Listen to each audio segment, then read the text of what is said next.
আসসালামু আলাইকুম everyone, Maisha cooking হোমে আরও একবার ওয়েলকাম জানাচ্ছি। আজ আমি খুবই একটি মজাদার রেসিপি তোমাদের সাথে শেয়ার করব। আশা করছি আজকের রেসিপিটি তোমাদের কাছে অনেক বেশি ভালো লাগবে।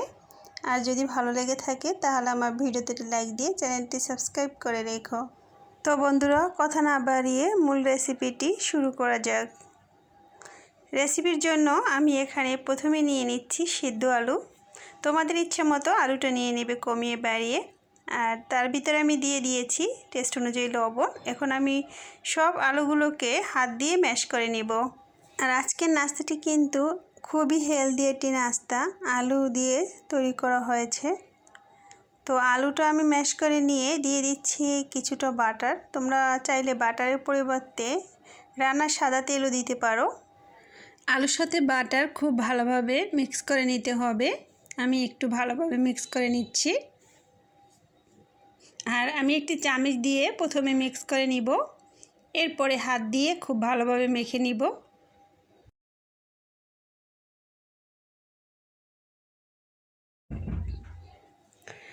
দিয়ে দিচ্ছি আমি ময়দা। প্রথমে আমি 1 কাপ পরিমাণে ময়দা নিয়ে নিচ্ছি। আমার যদি এখানে ময়দা আরও দরকার হয় আমি আরও কিছুটা ময়দা অ্যাড করে তারপরে মেখে নিব।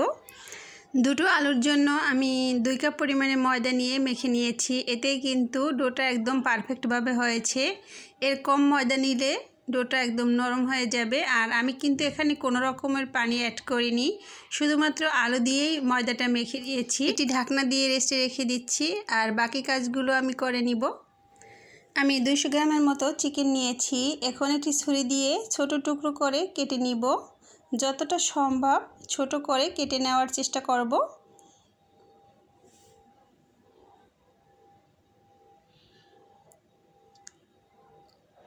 সব চিকেনগুলোকে আমি কেটে নিলাম। এখন ভালোভাবে ধুয়ে পানিটা ঝরিয়ে নিব। অন্যদিকে চুলার উপরে একটি প্যান বসিয়ে আমি 1/2 কাপ পরিমাণে পেঁয়াজ কুচি দিয়ে দিচ্ছি। আর পেঁয়াজটাকে আমি 3-4 মিনিটের মতো ভেজে নিব।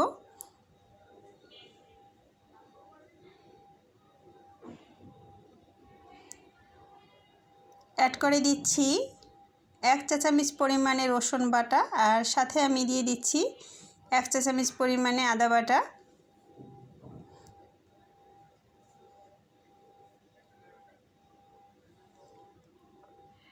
মশলাটাকে কিছুক্ষণ কষিয়ে নিলাম।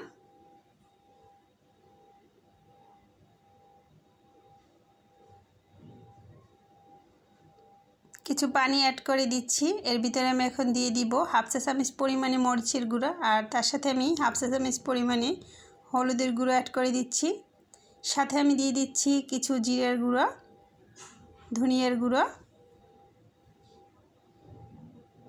টেস্ট অনুযায়ী লবণ, কাঁচামরিচ কুচি। ঝালটা বন্ধুরা তোমাদের টেস্ট অনুযায়ী কমিয়ে অথবা বাড়িয়ে দিতে পারো। এখন আমি সব উপকরণগুলোকে একসাথে খুব ভালোভাবে কষিয়ে নিব।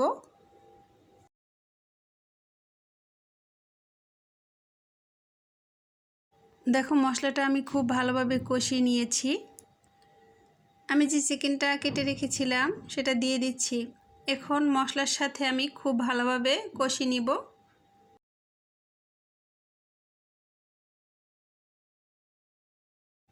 একটু নেড়ে চেড়ে চিকেনটাকে মশলার সাথে মিক্স করে নিলাম।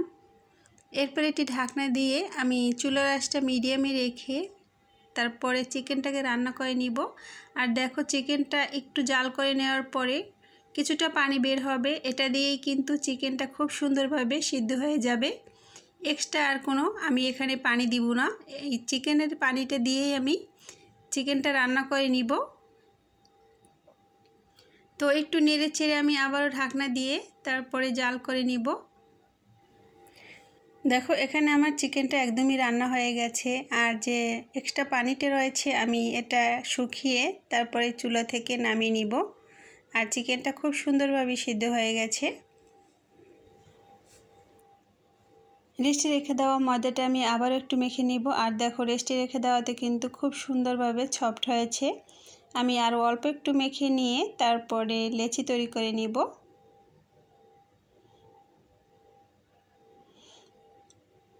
ময়দা থেকে কিছুটা ময়দা নিয়ে আমি একটি লেচি বানিয়ে নিই। কিছু ময়দা দিয়ে তারপরে লেচিটা আমি বানিয়ে নিয়েছি। এখন একটু গোল করে বেলে নিব, হালকা হাতে বেলে নিতে হবে, আর অনেক বেশি পাতলা করব না, একটু মোটা করে বেলে নিব। আমি এখানে একটি স্টিলের গ্লাস নিয়েছি কেটে নেওয়ার জন্য। তোমরা চাইলে কেটে না নিয়েও এই নাস্তাটি তৈরি করে নিতে পারো। অল্প করে ময়দা নিয়ে গোল করে বেলে নিলেও হবে। তো আমার এখানে নাস্তাগুলো কাটা হলো। বাকি যে ময়দাটা রয়েছে আমি এগুলো দিয়েও পরবর্তীতে নাস্তাগুলো তৈরি করে নিব। তো প্রথমে আমি তোমাদের কিছু নাস্তা তৈরি করে দেখিয়ে দিচ্ছি।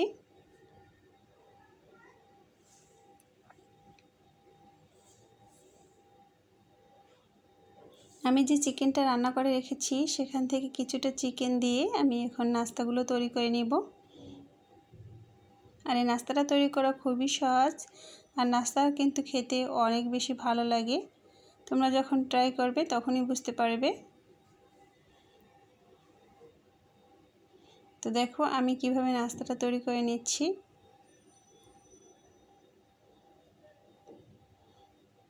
আর নাস্তাটার চারপাশ কিন্তু ভালোভাবে লাগিয়ে নিতে হবে, তা না হলে ভাজার সময় খুলে যাবে। অবশ্যই ভালোভাবে লাগিয়ে নিতে হবে। তোমরা চাইলে কিছুটা পানি লাগিয়ে নাস্তাটা লাগিয়ে নিতে পারো চারপাশ থেকে।